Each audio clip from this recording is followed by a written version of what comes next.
गुरुजी, मेरी अब core core दुखती है। अनिल मुझे रोजाना ही पीटता है। मैं अब उसकी पिटाई बर्दाश्त नहीं कर सकती। तुम्हें जल्द ही कुछ न कुछ उपाय करना पड़ेगा, वरना मैं सुसाइड कर लूँगी। तनी चौधरी ने तांत्रिक कन्हैया की बाहों में सिर रखकर कहा। तुम्हें मालूम है, अब उसने मेरी कहीं भी जाने आने पर प्रतिबंध लगा रखा है। मैं तो यही कहती हूँ कि उसे रास्ते से जल्द ही हटा दो। ठीक है, तुम परेशान मत हो। मैं उसका ऐसा इंतजाम कर दूँगा कि किसी को हम पर शक भी नहीं होगा।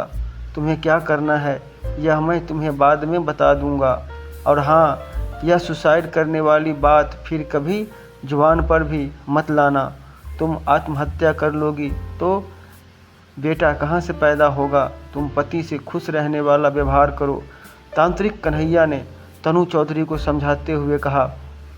तांत्रिक कन्हैया मुरादाबाद शहर के कटघर महबूलागंज मोहल्ले में तनु चौधरी के घर से कुछ दूर ही हर शनिवार बालाजी का दरबार लगाता था, जिसमें लगभग 40-50 औरतें जुटती थीं। अमोद और मोहित नाम के 2 युवक उसके ऐसे चेले थे जो तांत्रिक के कहने पर कुछ भी करने को तैयार रहते थे। इसके बाद कन्हैया ने अपने चेलों मोहित और अमोद के साथ गुफ्तगू कर तनु चौधरी के पति अनिल चौधरी को ठिकाने लगाने की बात कही, तो वे दोनों तांत्रिक कन्हैया का साथ देने को राजी हो गए। बात 13 जुलाई 2024 की है। उस शाम भी तांत्रिक द्वारा आयोजित बालाजी दरबार में 35-40 महिलाएं बैठी थी। तनु चौधरी भी अपनी दोनों बेटियों के साथ वहां थी। बेटियों की उम्र 12 साल और 6 साल थी। कार्यक्रम में अच्छी खासी चहल पहल थी। सभी महिलाएं पूजा पाठ और तांत्रिक के प्रवचनों में मग्न थी, जबकि तनु चौधरी कुछ बेचैन सी दिख रही थी। पास बैठी एक महिला ने पूछा, क्या बात है तनु, आज तुम थकी थकी और परेशान सी लग रही हो। नहीं, ऐसी कोई बात नहीं है, बस थोड़ी तबीयत ठीक नहीं लग रही, तो घर जाकर आराम कर लो। हाँ, पूजा खत्म होने वाला ही है, प्रसाद लेकर जाऊंगी, तनु बोली। इसी बीच उनकी बड़ी बेटी बोल पड़ी, मम्मी मैं जाऊं, होमवर्क करना है। हाँ हाँ जाओ, अपनी छोटी बहन को भी साथ ले जाओ, तनु बोली। तनु की दोनों बेटियां वहां से चली गई। कुछ समय में ही कार्यक्रम समाप्त हो गया। सभी महिलाएं जाने लगी। तांत्रिक ने तनु को इशारा किया और दरबार से सटे कमरे में चले गए। वह समझ गई कि उसे अभी रुकना है। कुछ मिनटों में वे कमरे से बाहर निकले। तब तक सभी महिलाएं जा चुकी थी। दरबार में वहीं के 1-2 लोग पूजा के सामान समेट रहे थे। यह लो, दुपट्टा फैलाओ, तुम्हारे लिए बालाजी से मंगवाया गया प्रसाद है, भोजन के साथ उसे खिला देना। तांत्रिक तनु के पास आकर बोला। जी। तनु दरबार के एक कोने में चली गई। तांत्रिक कन्हैया वहीं आ गया। बोला, चिंता मत करो, जैसा तुम चाहती हो वैसा ही होगा। मैंने सारा इंतजाम कर लिया है, बस आज की बात है, तुम्हें सिर्फ मेरा साथ देना है। कन्हैया उसके कानों के पास मुंह लगाकर बुदबुदाया। तनु ने अपने दाएं बाएं देखा और चुन्नी में रखी पुड़िया को एक बार खोलकर देख लिया, फिर आश्वस्त होकर अपने घर चली आई। यह बात 13 जुलाई 2024 की है। रात के करीब 9:30 बजे अनिल चौधरी घर आ गया। तनु ने बड़े प्यार से उसे प्रसाद खिलाया और दोनों हाथ जोड़ लिए। हनुमान जी का प्रसाद है, आज शनिवार है ना, मैंने अपनी भूल के प्रायश्चित के लिए 16 शनिवार को शनिदेव को शाम में दीपक जलाने और हनुमान जी की पूजा करने का संकल्प लिया है। देखो, मैं भटक गई थी, मुझे माफ़ कर दो। आगे से तुम्हें शिकायत का कोई मौका नहीं दूंगी। चलो, तुम्हें इतनी तो समझ आई, सुबह की भूली शाम को वापस लौट आई। अब चलो खाना लगा दो, आज साथ साथ बैठकर खाएंगे। अनिल चौधरी खुश होकर बोला। तभी उसकी दोनों बेटियां आ गई। उन्हें अनिल ने गले लगा लिया।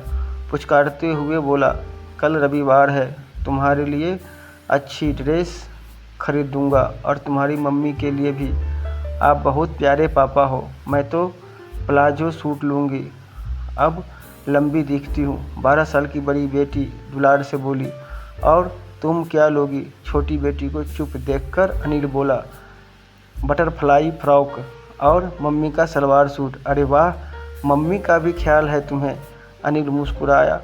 इस तरह उस रोज़ अनिल चौधरी के परिवार में खुशी का माहौल बन गया था। सभी ने एक साथ खाना खाया।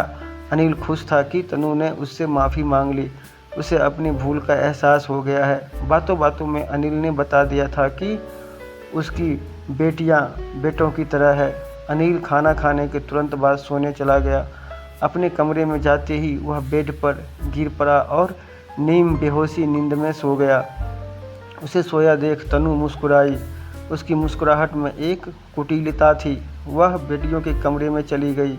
इसके बाद तनु ने तांत्रिक कन्हैया को फ़ोन करके कहा, गहरी नींद में सो गया है, जल्द आ जाओ।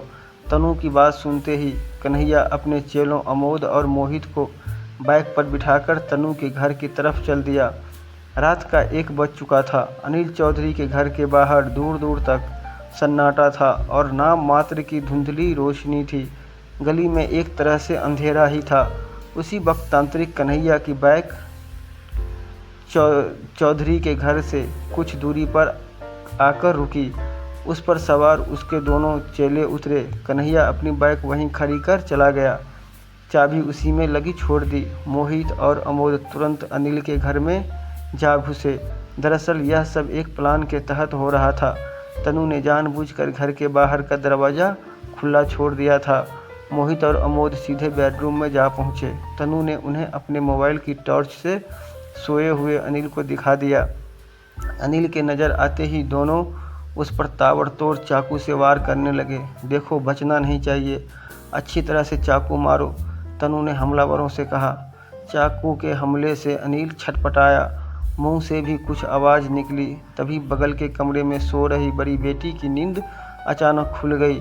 वह भागती हुई पिता के कमरे में जा पहुंची। वहां का दृश्य देखकर वह घबरा गई। 2 लोग उसके पापा पर चाकुओं से हमला किए जा रहे थे और उसकी मम्मी एक कोने में मोबाइल पकड़े खड़ी थी। बेटी ने आव न ताव, आव देखा न ताव, जान की परवाह किए बगैर उससे भिड़ गई। उसने अपने पापा का बचाव करना चाहा तो मोहित ने उस पर भी चाकू से हमला कर दिया। उसी समय अमोद ने बेटी को पकड़ लिया। मोहित ने जो वार बेटी पर किया था वह उसे न लगकर अमोद के हाथों में लगा, जिससे उसके हाथ की नस कट गई।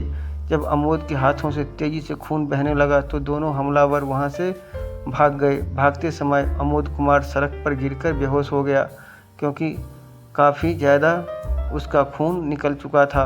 मोहित उसे वहीं गिरा छोड़कर भाग गया। चाकुओं के अनगिनत हमलों से अनिल चौधरी खून से लथपथ हो गया था। घर में भी कोहराम मच चुका था। शोरगुल सुनकर पास पड़ोस के कुछ लोग गली में निकल आए थे। तनु के पति मृत पड़े कमरे के एक कोने में टांग पसार कर बैठ गई थी। दीवार से सिर टिका लिया था। उसे देखने वालों को समझ नहीं आ रहा था कि वह दुख में है या सदमे में, किंतु बेटी उसे नाराज़गी भरी निगाह से देख रही थी, क्योंकि उसने माँ को कहते हुए सुना था, 2-4 चाकू और मारो, ये बचना नहीं चाहिए। ऐसी जगह मारो कि बचने की गुंजाइश ही ना रहे। आधी रात को जुटी भीड़ में हर कोई आश्चर्यचकित था। सभी के मन में एक ही सवाल था, किसने भले इंसान अनिल चौधरी से अपनी दुश्मनी निकाली होगी? वह तो हर किसी की मदद के लिए तैयार रहता था। किसी ने कहा, लगता है कोई लूटपाट के मकसद से आया होगा और उसने हत्या कर दी। हमें पुलिस को खबर कर देनी चाहिए। हाँ, इसमें देरी नहीं करनी चाहिए। हत्यारे बैग से भागे हैं। अंधेरे में उसका नंबर नहीं पढ़ा जा सका, लेकिन बाइक जानी पहचानी लग रही थी। बाइक के पीछे बंधी लाल चुनरी नज़र आई थी। असल में अनिल चौधरी अपनी पत्नी और 2 बेटियों के साथ रहने वाले एक खुशमिजाज इंसान थे। मोहल्ले से लेकर कारोबारियों के साथ भी उनका किसी के साथ कोई विवाद मतभेद नहीं सुना गया था। बेहद कम समय में ही उन्होंने अपने कारोबार को बुलंदी पर पहुंचा दिया था। इसकी लोगों के बीच चर्चा होती थी। हाँ, उनकी पत्नी तनु को बेटा नहीं होने का सिर्फ एक ही मलाल था। वह अपनी इस ख्वाहिश को पूरा करने के लिए मंदिरों में पूजा पाठ भी करती थी। इसी दौरान वह तांत्रिक कन्हैया के संपर्क में आई थी। कन्हैया खुद को बालाजी का भक्त बताता था और हर शनिवार अपने कमरे में दरबार लगाता था। उसने तनु को भरोसा दिया कि अगर वह उसके कहे मुताबिक चलेगी तो बेटा ज़रूर पैदा होगा। 15 साल की शादी में तनु को अपनी 2 प्यारी सी बेटियां और जान से भी ज़्यादा प्यार करने वाला पति, उसका लाखों का पीतल का कारोबार, आलीशान मकान सब फीके तब लगने लगे थे जब कोई कहता कि तुम्हारा कोई बेटा नहीं है। सूचना मिलते ही कोतवाली कटघर के इंस्पेक्टर संजय कुमार उसी समय सूचना में दिए गए पते पर कुछ पुलिस कर्मियों को लेकर रवाना हो गए। रास्ते में उन्हें बरबालान चौराहे पर एक व्यक्ति घायल अवस्था में बेहोश मिला, जिसके हाथ पर घाव था। काफ़ी मात्रा में वहां खून भी था। वह व्यक्ति कोई और नहीं, अमोद कुमार था। उसे उन्होंने जिला अस्पताल पहुंचाया। इसके बाद वह पीतल कारोबारी अनिल चौधरी के घर पहुंचे, जहां काफ़ी लोग जुटे थे। पुलिस उस जगह बेडरूम में पहुंची जहां अनिल चौधरी की डेड बॉडी पड़ी थी। इंस्पेक्टर संजय कुमार ने घटना स्थल का बारीकी से मुआयना किया। घर का सारा सामान अपनी जगह पर था। इससे यही लगा कि हत्या लूट के इरादे से नहीं की गई थी। इंस्पेक्टर संजय कुमार ने इसकी सूचना मुरादाबाद के एसएसपी सतपाल अंतिल और एसपी अखिलेश भदौरिया को भी दे दी। सूचना पाकर सभी अधिकारी घटना स्थल पर पहुंच गए। उसके बाद मुरादाबाद रेंज के डीआईजी मुनिराज जी भी घटना स्थल पर पहुंच गए। पुलिस के सभी अधिकारियों ने घटना स्थल का बारीकी से निरीक्षण करने के बाद घर में मौजूद तनु और दोनों बेटियों से पूछताछ की। पहले चौधरी की पत्नी तनु से पूछताछ की गई, जो घटना के समय पति के कमरे में ही थी। तनु ने घटना के बारे में बताया। 2 लोग अचानक रात को आए थे। समय ठीक से याद नहीं, लेकिन उस वक्त घर में सभी लोग गहरी नींद में थे। उसने दरवाज़ा खोला था। आने वाले ने बताया कि उनको कुछ पैसे देने हैं, उन्हें बुला दें। मैंने उनको वहीं रुकने के लिए कहा। उनकी बातों पर भरोसा कर पति को बताने कमरे में गई। तब तक दोनों पीछे पीछे कमरे तक पहुंच गए और पति पर चाकुओं से हमला करने लगे। आपने बचाव के लिए क्या किया? पुलिस ने पूछा। मैं क्या कर सकती थी सर, खाली हाथ थी। दोनों के पास चाकू थे और वे ताबड़तोड़ वार किए जा रहे थे। उन्होंने तो मुझे धक्का दे दिया था और मैं बचाने के लिए चिल्लाने लगी। तनु बोली। फिर क्या हुआ? एसपी ने अगला सवाल किया। फिर साहब, मेरी बड़ी बेटी मान्या वहां पहुंच गई और हमलावरों से उलझ गई और एक हमलावर का हाथ चाकू से कट गया। आप उनको पहचानती हैं? पहले उन्हें कभी देखा है? नहीं साहब, मैं उनको नहीं पहचानती हूँ।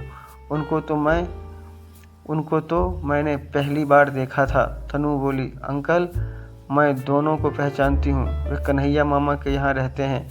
उनका नाम अमोद और मोहित है। बड़ी बेटी बोल पड़ी। उसे बोलता देख तनु ने उसे आंखें दिखाई और डपटती हुई चुप रहने का इशारा किया। बेटी के इस तेवर को देखकर पुलिस ने सवाल किया, कन्हैया मामा कौन है? इधर पास में ही रहते हैं, पूजा और प्रवचन का दरबार लगाते हैं। मम्मी उनको अच्छी तरह जानती है, हम उनको मामा बुलाते हैं। उनके यहाँ रहने वालों ने ही पापा को मारा है। यह तुम दावे से कैसे कह सकती हो? अंकल, मैंने उनको अपनी आंखों से चाकू मारते देखा है। पापा को बचाने के लिए मैं अकेली लड़ पड़ी थी उनसे, लेकिन मम्मी वहीं खड़ी रही।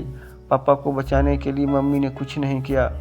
अगर वह भी मेरी तरह करती तब पापा बच जाते।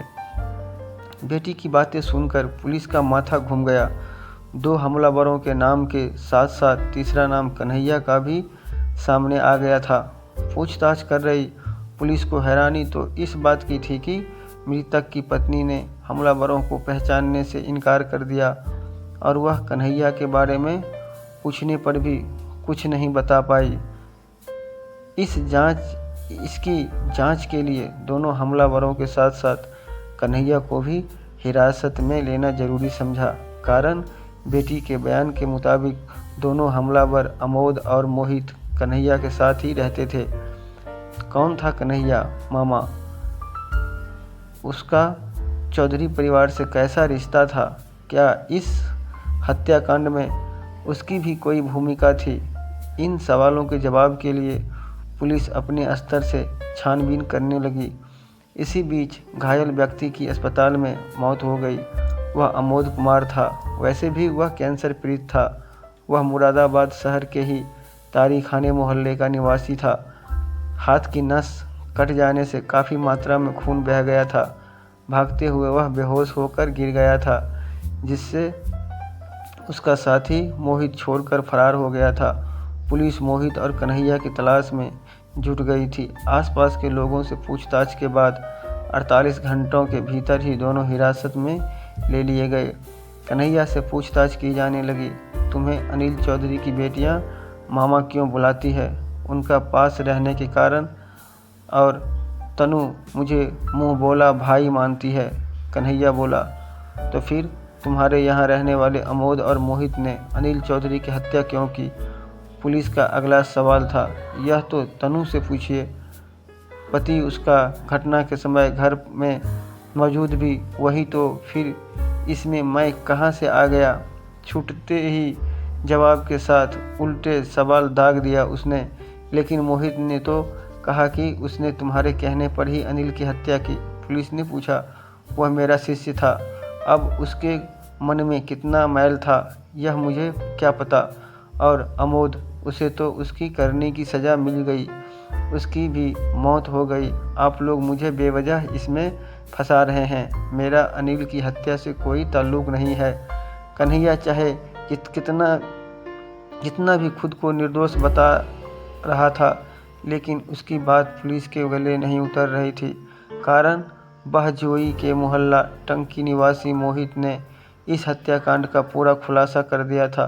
साथ ही तनु और कन्हैया की एक वायरल हुई रील के बारे में भी पुलिस को मालूम हो चुका था। मोहित ने बताया था कि कन्हैया बहजोई के गांव नादहौस का रहने वाला है। वह कटघर के महबुल्लागंज में अमोद गुप्ता के मकान में किराए पर रहकर हर शनिवार बालाजी का दरबार लगाता था। करीब 1 साल से तनु कन्हैया के संपर्क में थी। दोनों में प्रेम संबंध हो गए थे। दिखाने के लिए तनु ने कन्हैया को मुंह बोला भाई बना रखा था। मोहित ने पुलिस को बताया कि अमोद और वह दोनों तांत्रिक कन्हैया लाल के शिष्य हैं, उसी के रूम पर रहते हैं। अनिल चौधरी की हत्या कन्हैया लाल के कहने पर उन्होंने की। जब वह अनिल चौधरी की हत्या कर रहे थे तब उसकी बेटी के साथ हुए बीच बचाव में अमोद जख्मी हो गया था। अनिल चौधरी की हत्या के बारे में जब उसकी पत्नी तनु से पूछताछ की गई तो इसके पीछे की एक चौंकाने वाली कहानी सामने आई।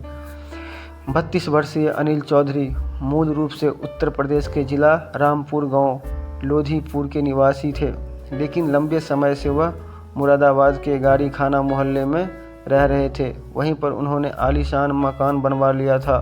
उन्होंने अपने 2 पार्टनरों के साथ पीतल के सामान बनाने की फैक्ट्री शुरू की थी। अपनी मेहनत व लगन के बल पर उनका कारोबार चल निकला। कारोबार बढ़ा तो उन्होंने पीतल के सामान का एक्सपोर्ट करना शुरू कर दिया, जिससे उन्हें अच्छी आमदनी होने लगी। अनिल चौधरी का विवाह तनु से हुआ था। उनकी गृहस्थी की गाड़ी हंसी खुशी से चल रही थी। इस दौरान वह 2 बेटियों की मां बन चुकी थी, जिनकी उम्र आज करीब 12 और 6 साल है। तनु के पास प्यार करने वाला जिंदा दिल पति था, भरपूर पैसा था और करोड़ों की संपत्ति थी। बस उसे एक बेटे की चाहत थी।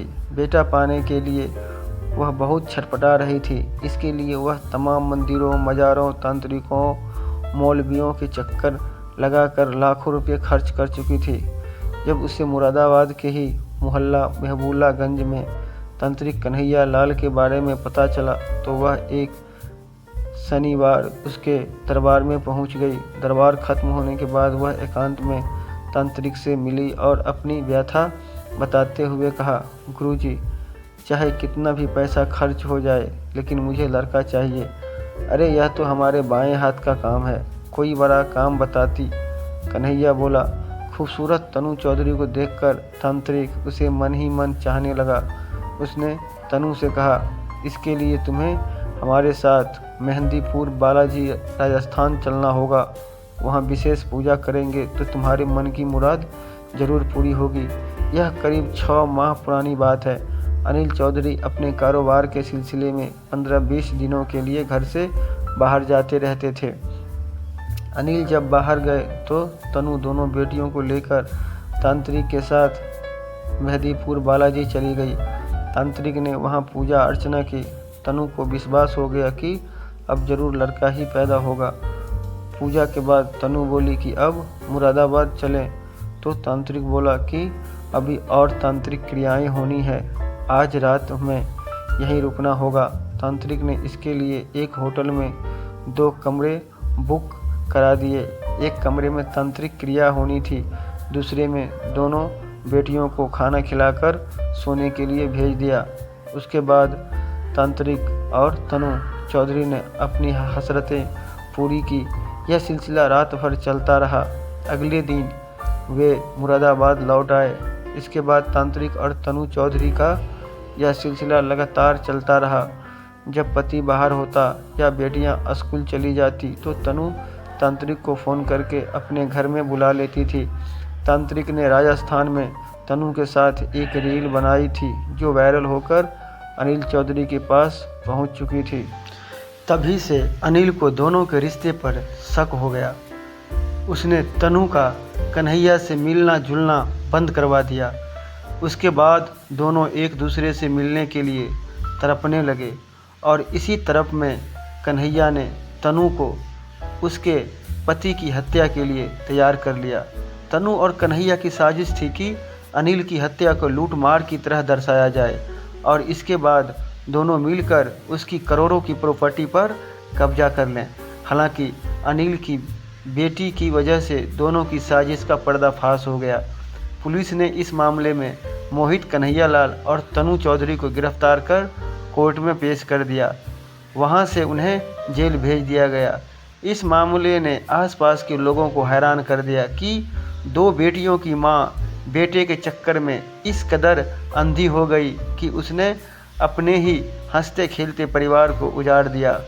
कथा पुलिस सूत्रों के आधारित पर है। उम्मीद करता हूं दोस्तों ये कहानी आपको पसंद आई होगी, तो वीडियो को लाइक कर दीजिए, चैनल को सब्सक्राइब कर दीजिए और अपने दोस्तों को ज़रूर शेयर कीजिए। धन्यवाद।